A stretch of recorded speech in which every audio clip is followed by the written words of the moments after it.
aí pessoal, tudo bem? Eu sou o professor Marcelo Silva e vim falar um pouquinho com vocês sobre essa matéria chamada de redação oficial. Na verdade, vim falar sobre a matéria chamada de Manual de Redação da Presidência da República, que de vez em quando tem estado presente em alguns concursos, como por exemplo, esteve presente no concurso do TRT, do Pedro II, e está previsto para cair, por exemplo, no MPU, no INSS e no PRF. O que é essa matéria de redação oficial? Muitos alunos confundem com redação dissertativa. Então a primeira pergunta que o aluno me faz é a seguinte: professor, eu vou ter que reescrever uma redação? Eu sou péssimo para escrever, sou péssimo em português. Então, estou aqui para dizer o seguinte: calma, não é nada disso. Redação oficial, na verdade, é uma lei, é um decreto-lei número 100.000 de 11 de janeiro de 1991. Qual foi a finalidade desse decreto? Uniformizar todos os atos e comunicações oficiais, documentado em um único livro que serviria como parâmetro para todas as instituições públicas brasileiras. Entendeu? Então assim, você não vai precisar escrever nada, você não vai precisar escrever um documento, você não vai precisar botar a mão na massa para escrever alguma coisa. Você vai precisar simplesmente aprender alguns conceitos básicos dessa disciplina, tá ok? Mas de início, vamos aprender um pouquinho a origem dessa matéria? Vamos aprender como é que surgiu a redação oficial? Na verdade, redação oficial, pela primeira vez, foi lançada em 1937. Tem tempo, né? Creio eu que você nem devia ser nascido ainda. Bom, eu não era. Então, o que acontece? Em 1937, houve a primeira tentativa de padronizar os documentos oficiais. Na verdade, não foi uma tentativa. Eles até que conseguiram. Só que o número de procedimentos era muito grande. Então, por exemplo, fecho. Existia para mais de 15 fechos diferentes para cada autoridade. Documentos tinham muitos padrões, muitas formas, muitas formatações. Então, baseado nisso, dois autores se juntaram em 1991 e lançaram a primeira edição do Manual de Redação. E quem são esses autores? Um deles, vocês conhecem muito bem, está sempre na mídia. Ele é ministro do Supremo Tribunal Federal, ministro Gilmar Mendes. Ele foi responsável por uma parte dos documentos, que são os atos oficiais. E o diplomata Nestor Foster Jr. ficou responsável pelas comunicações oficiais. Juntos, eles fizeram esse manual, sob a revisão de um gramático chamado Celso Pedro Luft. Certamente você já ouviu falar dele, certamente você conhece alguma obra dele. Bom, essa primeira edição foi lançada em 1991. A segunda edição, a qual é referência hoje, foi lançada em 2002. Perfeito? E é em cima dela que a gente vai fazer essa pequena apresentação aqui da disciplina. Fechado? Pronto para continuar então? Vamos lá. Primeiro de tudo, olha as capas aqui dos livros. Essa foi a primeira capa, lançada em 1991. E essa é a segunda capa, lançada em 2002. Bom, são apenas ilustrativas. Na verdade, esse livro ele é digital. Ele está disponível no site da Casa Civil da Presidência, gratuitamente para quem quiser baixar e imprimir em casa. Ok? Bom, mas se a sua pretensão não é fazer um concurso público, não é trabalhar com essa disciplina, bom, não é tanto necessário assim, né? Mas não é o teu caso. Quer fazer MPU, quer fazer INSS? Não perca tempo. Vai lá e baixe. Bom, o que é redação oficial? Resumindo em uma única frase, como diria o manual, redação oficial é a maneira pela qual o poder público redige atos e comunicações oficiais. Interessa-nos tratá-los pelo ponto de vista executivo, ou seja, tendo o presidente no topo da pirâmide. Afinal de contas, estamos falando de redação oficial, estamos falando de serviço público, de comunicações públicas. E quem é o topo do serviço público brasileiro? O presidente da República. Então é baseado nele que nós vamos ver essa disciplina aqui, tá ok? Bom, as comunicações oficiais, elas são uniformes, elas são obrigatoriamente uniformes. Por quê? Porque quem emite é apenas o serviço público. E o serviço público, não sei se vocês lembram, vamos relembrar aqui, segue algumas recomendações. Lembra dessas, por exemplo?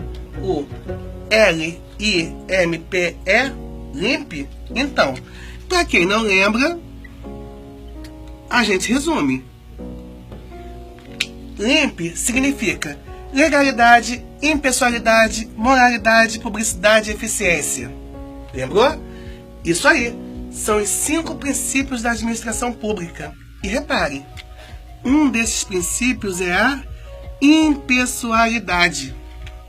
Nada mais justo que a redação oficial, por ser uma ação da administração pública, não seja obrigada a seguir esse parâmetro. Concordam? Então, assim, dentro da redação oficial, o que nós temos? Um único comunicador, que é o órgão público como um todo, não importa se é A, B ou C, mas a comunicação vem de um órgão público. Apenas um único destinatário, que pode ser o público ou outro serviço público ou outras pessoas em si. E um assunto tratado, que tem que ser feito de modo impessoal. Ou seja, não cabe impessoalidades, não cabe opinião, não cabe intimidade. Sacaram? Então, o que acontece nesse caso?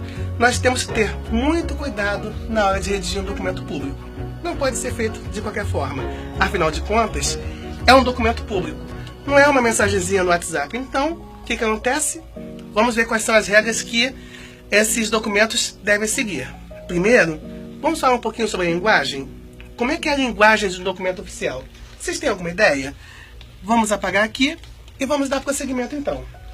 A linguagem dos documentos oficiais segue uma ordem, segue uma regra, que é qual? Evitar aquela linguagem burocratês. Professor, mas o que seria burocratês? Vamos lá. Tem pessoas, e isso eu vejo muito, que quando precisam escrever uma mensagem, começam sempre da mesma forma. Venho por meio desta, muito respeitosamente, solicitar a Vossa Senhoria que, por gentileza... Gente, convenhamos, né? Isso é perda de tempo. Por quê? Esse chavão, venho por meio desta, muito respeitosamente, solicitar a Vossa Senhoria, não quer dizer nada. Não é melhor ir direto ao assunto? Solicita alguma coisa, imprima alguma coisa, envia alguma coisa? Então, o documento oficial, repare, a redação oficial, ela não propõe a criação de um jargão burocratês. Muito pelo contrário, propõe a simplicidade. Então, o que acontece aqui com a redação oficial? Ela deve ser feita numa linguagem culta, fácil, rápida e de bom entendimento para todo mundo. Notaram? Então, se em algum momento você ver o termo burocratês, já sabe, pode marcar essa questão como errada. A linguagem da redação oficial é tudo menos burocrática, menos de difícil compreensão. Perfeito? Então, para a gente poder encerrar essa pequena dica de redação oficial, o que nós temos aqui?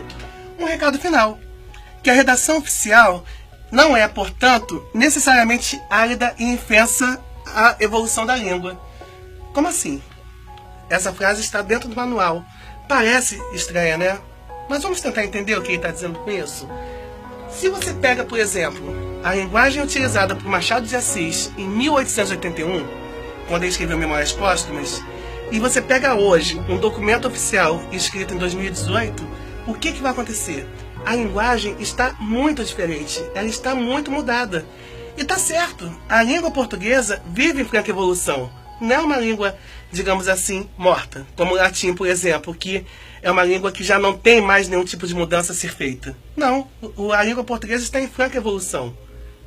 Só que é o seguinte, aceitar essa evolução da língua não quer dizer aceitar gírias, imperfeições, palavrões ou termos populares. Não, a linguagem tem que ser feita de forma culta, e disso a redação oficial não abre mão. Perfeito até aqui? Então, só para finalizar, olha só o que ele diz aqui. A sua finalidade básica, comunicar com impessoalidade e máxima clareza, impõe certos parâmetros ao uso que se faz da língua, de maneira diversa daquele da literatura, do texto jornalístico, da correspondência particular, etc. Por que o manual faz essa comparação? Porque na literatura, no jornal, no texto particular e em tudo, a gente tem a função comunicativa. Só que a diferença é que numa comunicação particular com um amigo nosso, podemos usar gírias, palavrões, caso a intimidade permita. Mas uma redação oficial, não, de jeito nenhum. Por mais que a comunicação seja feita com uma pessoa muito próxima a você, isso é proibido. Perfeito? Bom, a essa altura do campeonato, o aluno deve estar se perguntando, mas isso cai em prova de concurso público? Será que tem a chance de eu abrir uma prova de concurso público e dar de cara com uma questão dessas? Tem, sabia? Vamos ver como é que a CESP cobra isso? E por que a CESP-MB?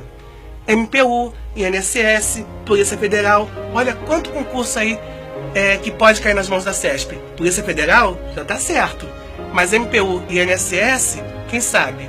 Vamos ver como é que funciona? Logo de cara, nós temos essa questão aqui, quer ver? Caiu na prova do TCE do Pará. Nas comunicações oficiais, deve-se evitar o jargão burocrático com vistas a garantir a clareza, a padronização e a impessoalidade dos documentos oficiais. Palavra-chave: evitar o jargão burocrático. Perceberam? Desde o momento que ele diz que deve-se evitar esse jargão burocrático, perfeito. Pode marcar isso aqui como correto. Notaram? Só aqui embaixo, olha o que ele diz. O emprego de expressões como "tem a honra de solicitar sua senhoria" é indispensável, conforme o referido manual, como uma forma de cortesia nas correspondências oficiais. Calma aí. Indispensável? Repare, a questão de cima acabou de dizer que não. Acabou de dizer que é contra o burocratês. Ou seja, é contra essas expressões fechadas. Tem a honra de solicitar sua senhoria? Está errado. Não pode ser feito. Ou seja, essa questão aqui tem que ser marcada como errada. Viram? São questões muito simples que caem na CESP. Só que, se você não souber o que é a redação oficial, você pode errar, entendeu? Então, fique ligado em outros vídeos que eu vou voltar a falar sobre o assunto, que eu vou dar mais dicas para vocês, perfeito? É isso. Um grande abraço a todos e até o próximo vídeo.